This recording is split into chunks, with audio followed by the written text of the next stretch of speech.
प्राणी पर्यावरणातील उद्दीपनांना प्रतिसाद देऊन हालचाल करतात. पण वनस्पतींचं काय? त्या हालचाल करतात का? तर त्याचं उत्तर आहे होय. जरी प्राण्यांप्रमाणे त्यांची हालचाल स्पष्ट दिसत नसली, तरी वनस्पती हालचाल करतात. त्याही पर्यावरणातील विविध उद्दीपनांना प्रतिसाद देतात. म्हणून या व्हिडिओमध्ये आपण वनस्पतींच्या विशिष्ट प्रकारच्या हालचालींबद्दल माहिती घेणार आहोत, ज्याला अनुवर्तन किंवा अनुवर्ती हालचाल असं म्हणतात.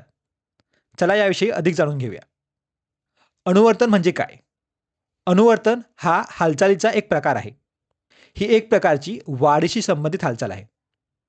ही उद्दीपनाच्या दिशेने किंवा विरुद्ध दिशेने होणारी हालचाल आहे. आपण एक उदाहरण पाहूया. जर तुम्ही एक वनस्पती घेतली आणि सूर्यप्रकाशात ठेवली, तर तुम्हाला दिसेल की जसा वेळ जाईल तशी ती वनस्पती वाढेल आणि तिचे खोड किंवा प्ररोह सूर्यप्रकाशाच्या दिशेने वाढू लागेल. हे अनुवर्तन आहे, कारण वनस्पती हालचाल करत आहे. ही एक प्रकारची वाढीशी संबंधित हालचाल आहे. ती सूर्यप्रकाशाच्या दिशेने हालचाल करत आहे. म्हणून सूर्यप्रकाश हे उद्दीपन बनते. म्हणजेच हे अनुवर्तन आहे. त्याचप्रमाणे जर तुम्ही आता मुळांकडे काळजीपूर्वक पाहिले, तर तुम्हाला आढळेल की मुळे सूर्यप्रकाशापासून दूर जाऊ लागली आहेत. हे देखील अनुवर्तन आहे. कारण ही सुद्धा एक वाढीशी संबंधित हालचाल आहे, जी सूर्यप्रकाशापासून दूर जात आहे. तुम्हाला दुसरे उदाहरण देतो. समजा तुम्ही एक वनस्पती घेतली आणि काही कारणास्तव ती आडवी वाढवली. तर तुम्हाला दिसेल की वनस्पतीचा प्ररोह आडवा न वाढता तो वरच्या दिशेला वळतो. हे अनुवर्तन आहे, कारण ही एक वाढीशी संबंधित हालचाल आहे. पण इथे उद्दीपन काय आहे? इथे उद्दीपन गुरुत्वाकर्षण आहे. तुम्हाला दिसेल की प्ररोह गुरुत्वाकर्षणाच्या विरुद्ध दिशेला वाढला आहे. तर मुळे पुन्हा खालच्या दिशेला वाढू लागली आहेत. म्हणजेच गुरुत्वाकर्षणाच्या दिशेने त्यांची हालचाल होत आहे. म्हणून हे देखील अनुवर्तन आहे. आता एक वेगळं उदाहरण घेऊया. जेव्हा तुम्ही राजाऊंच्या पानाला स्पर्श करता, तेव्हा ती पानं मिटली जातात. ही देखील एक हालचाल आहे. पण तुम्हाला वाटतं का की हे अनुवर्तन आहे? तर नाही. जरी वनस्पती उद्दीपनाला प्रतिसाद देत असली, तरी ही हालचाल उद्दीपनाच्या दिशेने किंवा विरुद्ध दिशेने होत नाही. तुम्ही पानाला कुठेही स्पर्श केला, तरी त्याची पाने मिटली जातात. तिथे कोणतीही दिशात्मक हालचाल नाही. म्हणजे जसे या प्रकारात होते, तसे इथे होत नाही. म्हणून ही अनुवर्ती हालचाल नाही. मी तुम्हाला दुसरे उदाहरण देतो. हे व्हीनस फ्लायट्रॅप आहे. ज्या क्षणी माशी येते, ते तिला अडकवते. ही अनुवर्ती हालचाल आहे का? तर या प्रश्नाचंही उत्तर नाही आहे. पुन्हा कारण लक्षात घ्या. इथे एक उद्दीपन होते, पण हालचाल उद्दीपनाच्या दिशेने किंवा विरुद्ध दिशेने होत नाही. तुम्ही त्याला कसे उद्दीपित केले किंवा कोणत्या दिशेने उद्दीपित केले याने काही फरक पडत नाही. ते फक्त बंद होते. त्याचा कशाशीही संबंध नाही. म्हणजे ते उद्दीपनाच्या दिशेवर अवलंबून नसते. म्हणून ही अनुवर्ती हालचाल नाही. म्हणून या हालचाली ज्या उद्दीपनाच्या दिशेवर अवलंबून नसतात, त्यांना बऱ्याचदा वनस्पतींच्या वृद्धी असंलग्न हालचाली असे संबोधले जाते. या दोन हालचालींमधला मुख्य फरक हा आहे की अनुवर्ती हालचाल किंवा अनुवर्तन हे उद्दीपनाच्या दिशेवर अवलंबून असतात. जसे आपण इथे पाहिले की वृद्धी असंलग्न हालचाली उद्दीपनाच्या दिशेवर अवलंबून असतात. की दुसरा फरक असा की सहसा अनुवर्ती हालचाल या वाढशी संबंधित असतात, ज्यामध्ये आपण वनस्पतींमध्ये वाढ पाहतो. जसे तुम्ही इथे पाहू शकता. पण वृद्धी असंलग्न हालचालींमध्ये सहसा वनस्पतींमध्ये वाढ दिसत नाही. आता पुढे जाण्यापूर्वी आणि आणखीन काही उदाहरणे पाहण्यापूर्वी आपण या अनुवर्ती हालचालींना नावे कशी द्यायची ते पाहूया. या हालचालींची नावे उद्दीपनांवर अवलंबून असतात.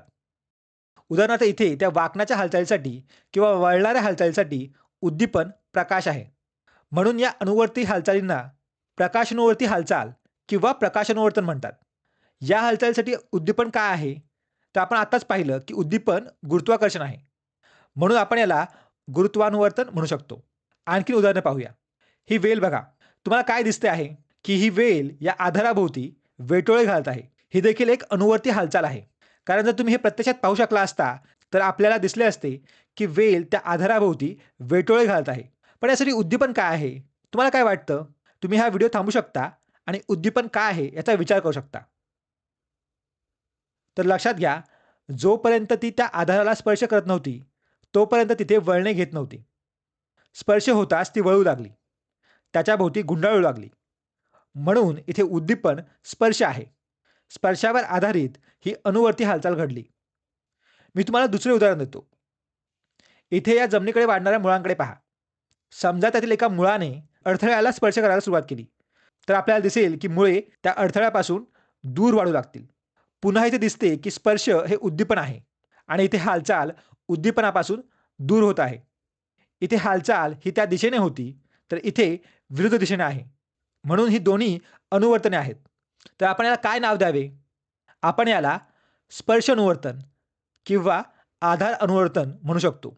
दुसरं एक उदाहरण आहे जे मी तुम्हाला इथे दाखवणार नाहीये. ते तुम्ही स्वतः शोधू शकता. ते म्हणजे जलानुवर्ती हालचाल.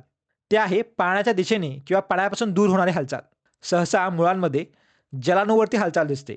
कारण जिथे पाणी असते, मुळे त्या दिशेने वाढू लागतात. चला आणखीन एक उदाहरण पाहूया, जे वनस्पतीच्या पुनरुत्पादक भागात पाहायला मिळते. जर वनस्पतीला पुनरुत्पादन करायचे असेल, तर परागकणांना फुलाच्या कुक्षीवर पडणे आवश्यक असते. इथे मी नीट दिसावे म्हणून परागकण मोठे काढले आहेत आणि इथे हे बीजांड आहे, ज्यामध्ये अंडपेशी असतात आणि परागकणांमध्ये पुयुग्मक असतात आणि म्हणून पुयुग्मकांना अंडपेशीपर्यंत पोहोचणे आवश्यक असते. पुयुग्मक ते कसे करतात? त्यांना कुठे जायचे हे कसे कळते? अशा वेळी इथे बीजांड काही रसायने स्त्रवण्यास सुरुवात करते. त्यामुळे या परागकणापासून एक नलिका वाढू लागते. ती नलिका रसायनांचे अनुसरण करू लागते आणि थेट बीजांडापर्यंत पोहोचते. त्यामुळे पुयुग्मक सहजपणे त्या परागन नलिकेमध्ये जाऊ शकतात आणि मग जाऊन अंडपेशीशी संयोग पाहू शकतात. परागन नलिकेची बीजांडाच्या दिशेने होणारी हालचाल ही देखील एक अनुवर्ती हालचाल आहे. ही एक वाढीशी संबंधित हालचाल आहे आणि ती हालचाल उद्दीपनाच्या दिशेने होत आहे. तुम्हाला काय वाटतं, इथे उद्दीपन काय आहे? उद्दीपन काही रसायने होती, जी इथे सोडली गेली होती. असेच आणखीन एक उदाहरण मुळांमध्ये पाहायला मिळते. जर काही घातक पदार्थ, काही घातक रसायने सोडत असतील, तर मुळांना ते समजेल आणि ती त्यापासून दूर वाढू लागतील. ही उद्दीपनापासून दूर होणारी हालचाल आहे. इथे उद्दीपन म्हणजे काही रसायने आहेत. हे अनुवर्तन रसायनांमुळे होते. म्हणून आपण याला रसायन अनुवर्तन किंवा रसायन अनुवर्ती हालचाल म्हणतो. तर ही अनुवर्तनाची काही प्रमुख उदाहरणे होती आणि अर्थातच इतरही आहेत, जी तुम्ही स्वतः शोधू शकता. लक्षात ठेवा, जेव्हा यांना नावे देण्याची वेळ येते, तेव्हा उद्दीपनाच्या दिशेने होणारी हालचाल आणि उद्दीपनापासून दूर होणारी हालचाल यामध्ये फरक पाहिला जातो. जेव्हा हालचाल उद्दीपनाच्या दिशेने असते, तेव्हा आपण त्याला धन अनुवर्तन म्हणतो आणि जेव्हा ती उद्दीपनापासून दूर असते, तेव्हा आपण त्याला ऋण अनुवर्तन म्हणतो. उदाहरणार्थ, जर तुम्ही इथे प्ररोहाकडे पाहिले, तर तो सूर्यप्रकाशाच्या दिशेने वाढत आहे आणि म्हणून आपण म्हणू की हे धन अनुवर्तन आहे. म्हणून प्ररोह धनप्रकाशानुवर्तन दर्शवत आहे. त्याचप्रमाणे जर तुम्ही मुळांकडे पाहिले, तर ती सूर्यप्रकाशापासून दूर जात आहेत आणि म्हणून मुळे ऋणप्रकाशानुवर्तन दर्शवत आहेत. त्याचप्रमाणे इथे मुळे गुरुत्वाकर्षणाच्या दिशेने वाढत आहेत. गुरुत्वाकर्षण हे उद्दीपन आहे. मुळे गुरुत्वाकर्षणाच्या दिशेने किंवा पृथ्वीच्या दिशेने वाढत असल्याने मुळे धन गुरुत्वानुवर्तन दर्शवत आहेत. तर प्ररोह ऋण गुरुत्वानुवर्तन दर्शवत आहे, कारण ते पृथ्वीपासून दूर जात आहे. इथे कोणते अनुवर्तन धन आहे आणि कोणते ऋण आहे हे शोधण्याचा तुम्ही प्रयत्न करू शकता का? इथे लक्षात घ्या की वेल उद्दीपनाच्या दिशेने वाढत आहे आणि स्पर्श होताच ते त्याच्या भोवती गुंडाळते. म्हणून हे धनस्पर्शानुवर्तन आहे. तर इथे एकदा खडकाला स्पर्श झाला की मुळे त्यापासून दूर जातात. म्हणून हे ऋण स्पर्शानुवर्तन आहे. इथे परागन नलिका बीजांडाने सोडलेल्या रसायनाच्या दिशेने वाढत आहे. म्हणून हे धन रसायन अनुवर्तन आहे. इथे पुन्हा मुळे या घातक रसायनापासून दूर जात आहेत. म्हणून हे ऋण रसायन अनुवर्तनाचे उदाहरण आहे. तर हे होते अनुवर्तनाचे प्रकार.